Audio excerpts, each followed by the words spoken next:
Bonjour à tous. Voilà, je ne sais pas quel temps il fait chez vous, mais chez moi, ici, il fait beau et doux. Et après le froid glacial que nous avons eu la semaine dernière, franchement, quel changement. Ça sent la vie, ça sent le printemps. On a envie de se promener dans les parcs, d'aller au jardin, de bouger, de sortir. On a envie de partager des moments avec ceux qui nous sont proches. Et on a vraiment envie de bouger, quoi. Nous avons assez souffert de solitude à cause des événements sanitaires. Les enfants sont privés des jeux avec leurs copains.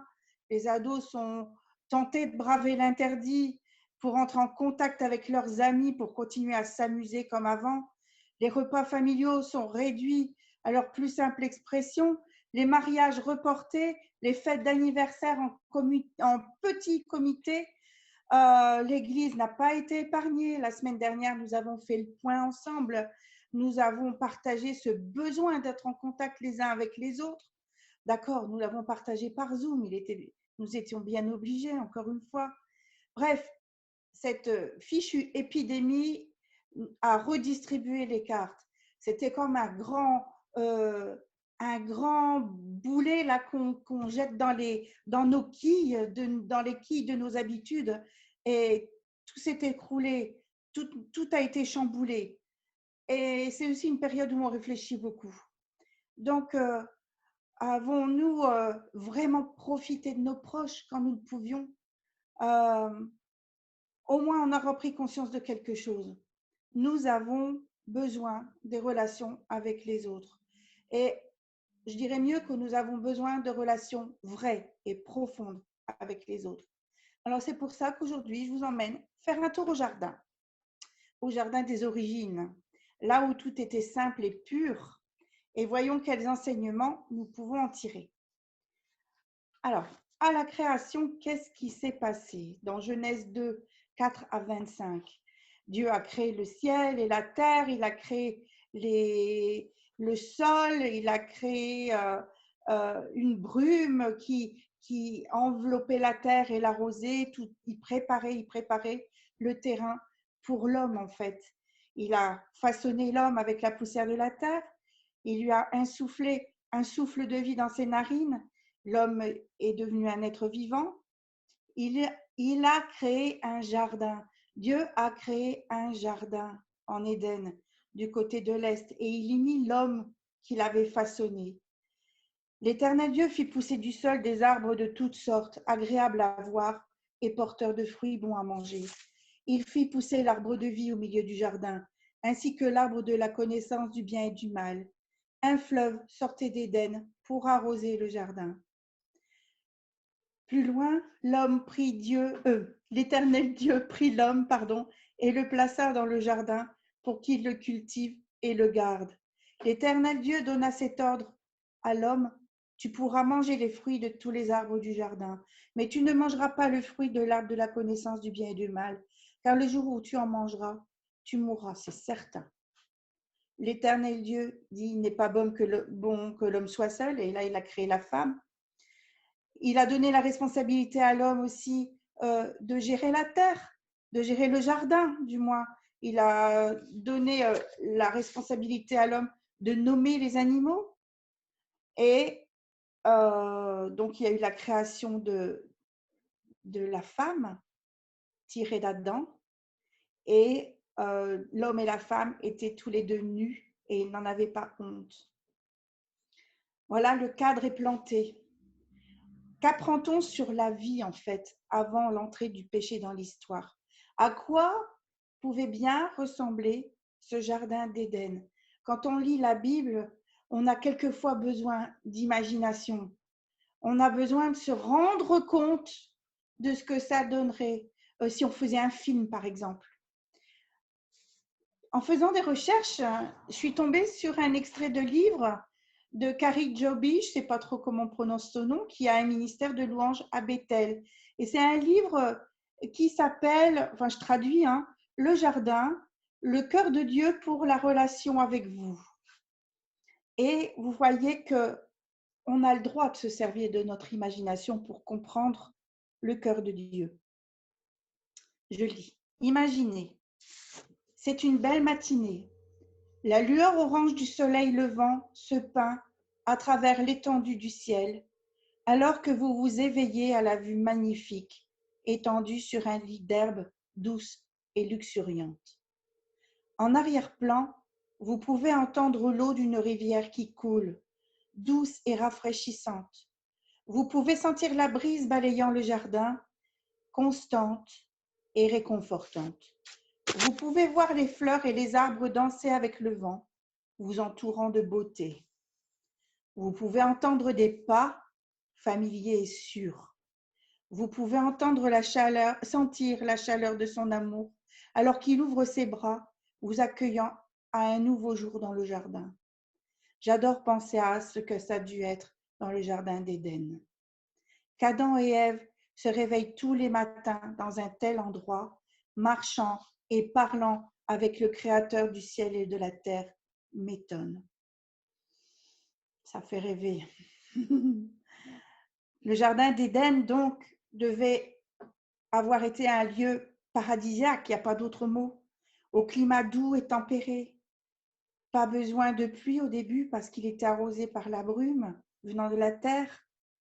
Pas de tempête ni d'événements surnaturels dévastateurs, tout était calme et paisible. Même les animaux ne se mangeaient pas entre eux. Tout ce qui concernait la création de Dieu était parfait.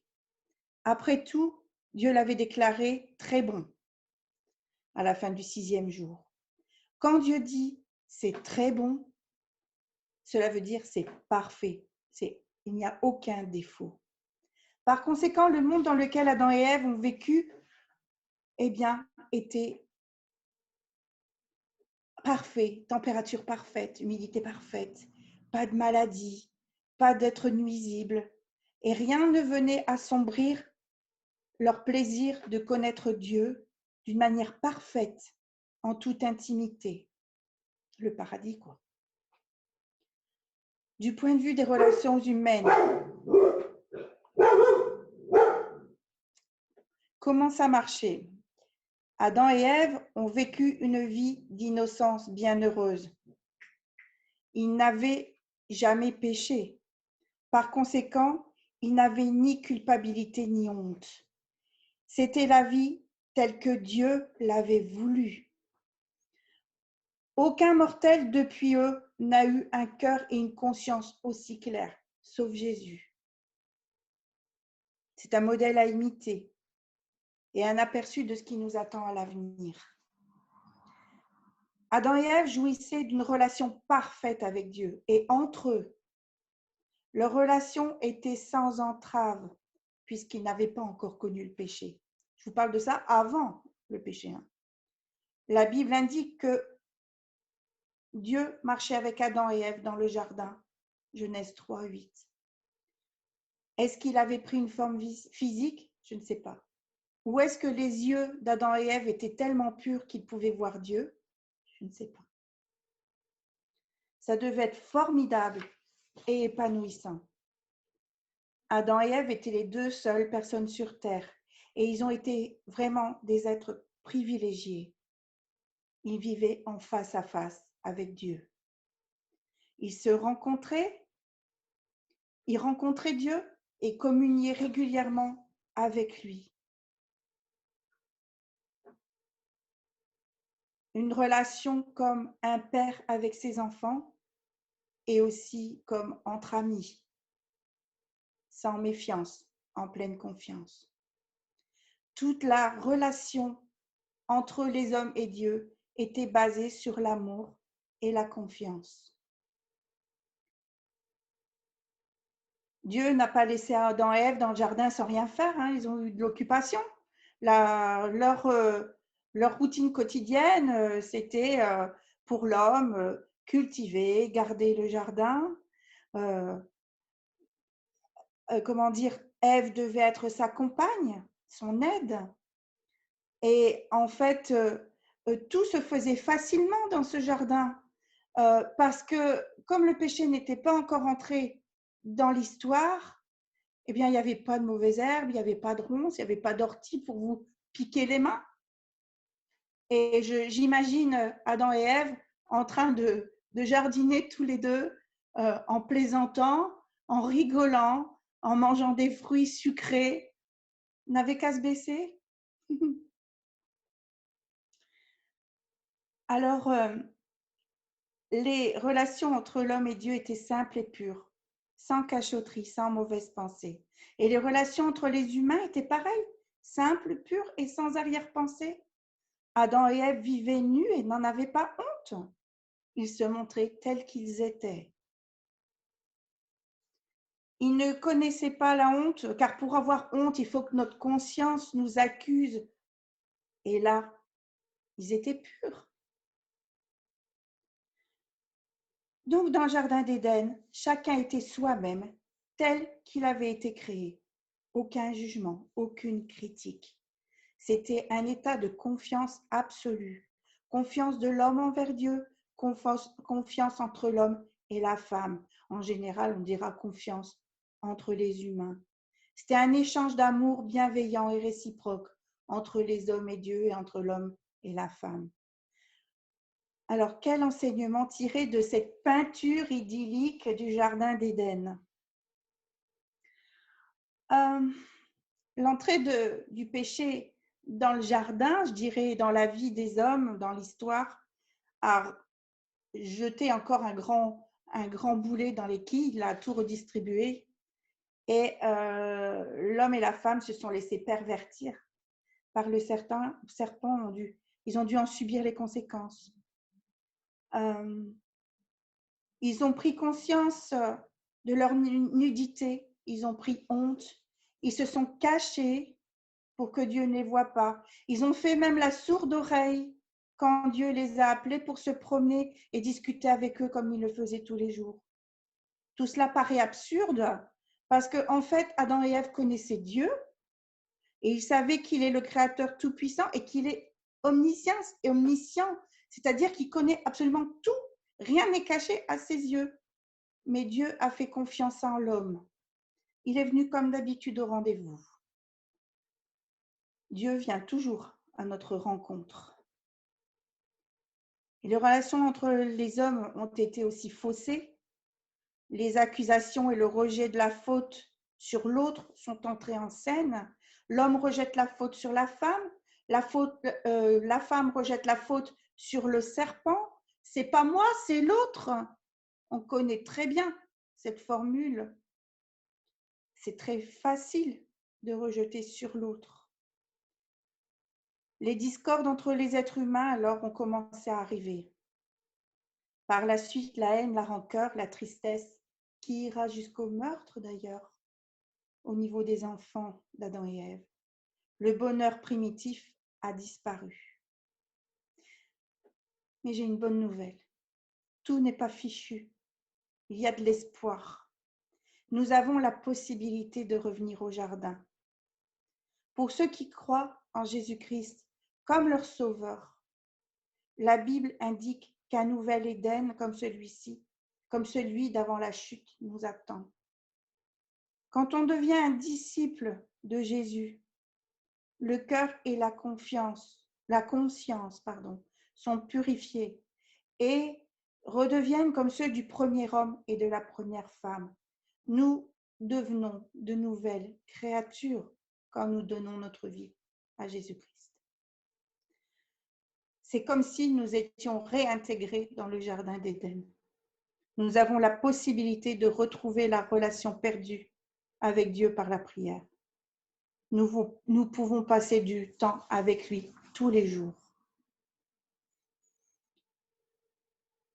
Les nouveaux cieux et la nouvelle terre qui sont annoncés dans Apocalypse 21 peuvent être considérés comme une recréation de l'univers. Un lieu futur, en tout cas un lieu nouveau pour ceux qui ont mis leur foi en Jésus.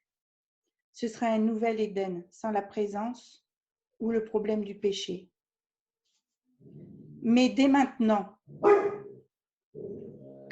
nous pouvons connaître ce nouvel Éden. Quand nous plaçons notre foi en Jésus-Christ, comme je l'ai dit tout à l'heure, nous devenons immédiatement une nouvelle création, une nouvelle créature.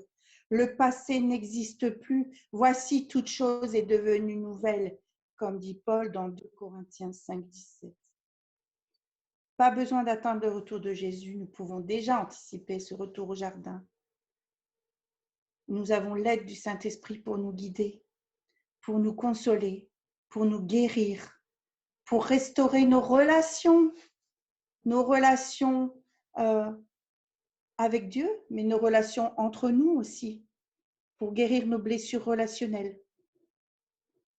Et nous pouvons tous accéder à ces guérisons, parce que c'est la volonté de Dieu, parce que Dieu est infiniment bon, il veut vraiment que nous soyons heureux.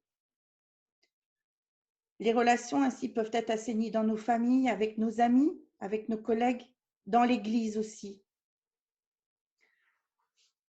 Je vais plagier un peu Martin Luther King, qui a dit « J'ai fait un rêve ». Moi aussi, j'ai fait un rêve. Un rêve éveillé, hein, pas un rêve quand je dors, mais je rêve d'une chose. Un rêve où l'Église serait pas un bâtiment ou une dénomination, mais avant tout un ensemble de relations entre les gens et avec Dieu, bien sûr. Un rêve où tout serait simple comme aux origines, où chacun pourrait être soi-même sans jugement, sans critique, sans commérage, sans jalousie ou sans comparaison. Je crois que la volonté de Dieu dans ce domaine est que nous soyons capables de développer, de laisser développer notre personnalité telle qu'elle est, sans gêne, sans honte, juste avec nos dons, nos désirs et qui nous sommes réellement, de façon originale et unique. Pas des gens qui font semblant, qui jouent un rôle de bons petits chrétiens. Non, des gens tels qu'ils sont, c'est-à-dire des gens en devenir, en progrès, des gens attirés par l'image sublime de Jésus-Christ et qui progressent de gloire en gloire à son image. Mais nous aussi, nous avons la responsabilité de cultiver notre jardin, qui est l'Église. Prenons soin les uns des autres, aidons les jeunes plantes à pousser, taillons les branches mortes pour porter du fruit, aidons à l'aide d'un tuteur la plante tordue à se redresser, mettons de l'engrais aux plantes fragiles avec l'enseignement par exemple. Lisons le manuel du jardinier. Arrosons surtout d'amour et de joie régulièrement. Vivons dans la brise légère de la présence et la grâce de Dieu. Alors oui, l'Église sera un nouveau jardin d'Éden et elle donnera envie à ceux du dehors d'y entrer. Je veux finir sur une image, sur ce que j'ai vécu quand j'ai commencé à cheminer avec Jésus. En fait, en prière, j'ai eu l'image d'un jardin. Un jardin où coule une rivière. Et dans mes prières, régulièrement, je rencontrais Jésus là, au bord de la rivière. Et il me parlait. Et il m'enseignait. Et j'encourage tout le monde dans son moment de prière, à trouver un lieu privilégié, en imagination, avec Jésus. Trouvez votre jardin secret avec Jésus, je dirais, votre lieu d'intimité. Trouvons tout ça et revenons-y régulièrement pour être abreuvés. Là où coule la rivière, nous n'avons plus soif. Je veux vous laisser sur cette image d'un bonheur retrouvé auquel nous sommes tous appelés.